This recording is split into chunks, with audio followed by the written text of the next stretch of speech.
poem I'm going to recite is the Cremation of Sam Magee. It was written by Robert W. Service.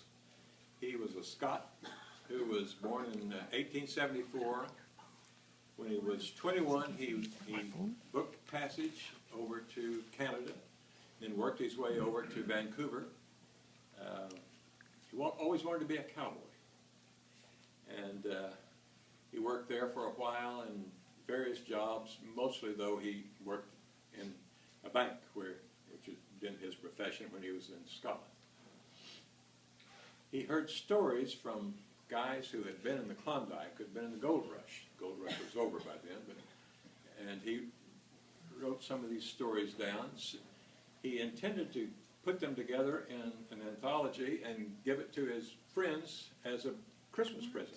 Sent it back to his father with a $10 check. Said, please have these published, and sent it back to me. And he soon got a letter back from the publisher returning his check and saying, we would like to represent you in anything you write. He ended up writing many, many novels of the Klondike and the Yukon. He wrote 6 or 7 books of poetry, which were very popular. He wrote several screenplays, which were produced into movies in Hollywood, one of which in 1924 was called The Spoilers. And he had a mid-role in it with Marlene Dietrich. So at the end of the First World War, he married a young lady from France, and they moved to the Riviera and lived there. He had a very successful career in writing. This story is based on a story that he heard from a person who was trying to find gold in Alaska. The Cremation of Sam Magee. There are strange things done in the midnight sun by the men who moil for gold. The Arctic trails have seen strange tales that would make your blood run cold. The Northern Lights have seen queer sights, but the queerest they ever did see was that night on the marge of Lake LaBarge. I cremated Sam Magee. Now, Sam Magee was born in Tennessee, where the cotton blooms and blows. Why he left his home in the South to roam the pole, only God could know. He was always cold, but the land of gold seemed to hold him like a spell. You would hear him say in his homely way, he would sooner live in hell. On Christmas Day, we were mushing our way across the Dawson Trail. Talk of your cold. Through your parka's fold, it stabbed like a driven nail. And if your eyes you closed, then your lashes froze. It wasn't much fun, but the only one who bothered was Sam Magee. Later that night, when we were packed in tight in our robes beneath the snow, the dogs were fed, and overhead the stars danced heel to toe. He turned to me, and Cap, says he, I'll cash in this trip, I guess.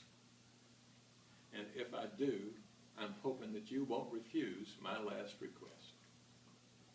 Well, he seemed so low that I couldn't say no. Then he said with a sort of a moan, it's this cursed cold that's got a hold of me clean through to the bone. It ain't being dead, it's my awful dread of the icy grave that pains. So I want you to swear that foul or fair, you'll cremate my last remains. Well, a pal's last need is a thing to heed, so I promised I would not fail. At the crack of dawn, we started on, but God, he looked ghastly pale. He crouched on the sleigh and raved all day of his home in Tennessee. But before nightfall, the corpse was all that was left of Sam Magee. There wasn't a breath in that land of death, and I hurried on, horror-driven, by a corpse half-hid that I couldn't get rid because of a promise given. He was lashed to the sleigh, but he seemed to say, "You may tax your brawn and brains, but you promised true. Now it's up to you to cremate these last remains."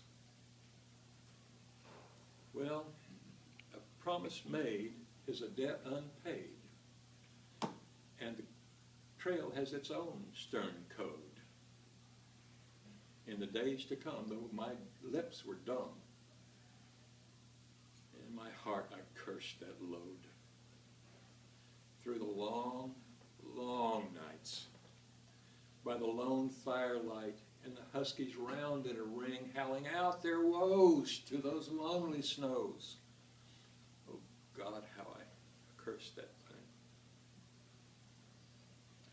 And every day, that quiet clay seemed to heavy and heavier grow. But on I went, though the dogs were spent and the grub was running low. The trail was bad, and I felt half mad, but I vowed I would not give in. Some days I would sing to the hateful thing, and it would hearken with a grin. Then we came to the marge of Lake Labarge, and there a derelict lay. It was jammed in the ice, and I could see it thrice. It was called the Alice May. I looked at it, and I thought of it, and I looked at my frozen chum, and here sit I with a grateful sight is my crematorium. Some planks I tore from the cabin floor and started the furnace fire. Some coal I found that was lying around and heaped the fuel up higher. The flames just soared and the furnace roared, such a blaze you seldom see. Then I burrowed a hole in the yellow coal and stuffed in Sam Magee.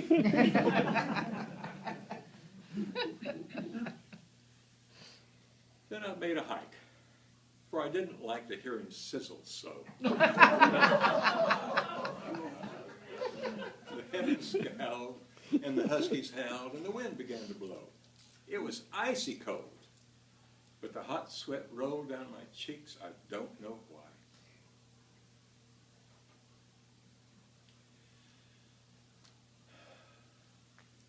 The greasy smoke. Then a greasy smoke, thank you, like an inky cloak, went racing down the sky.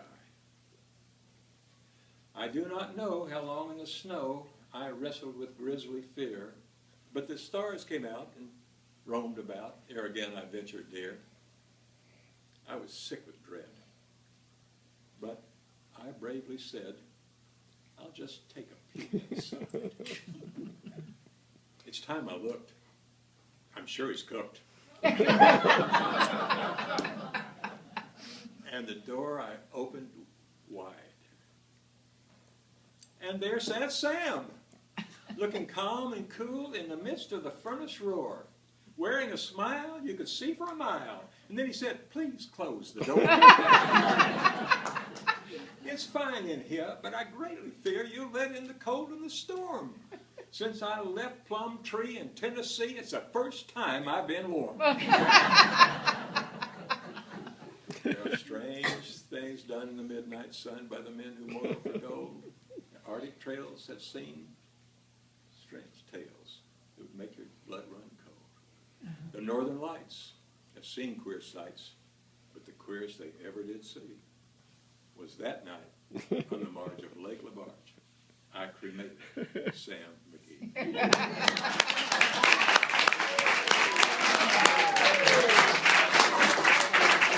No, the other way. Go the other way. Okay.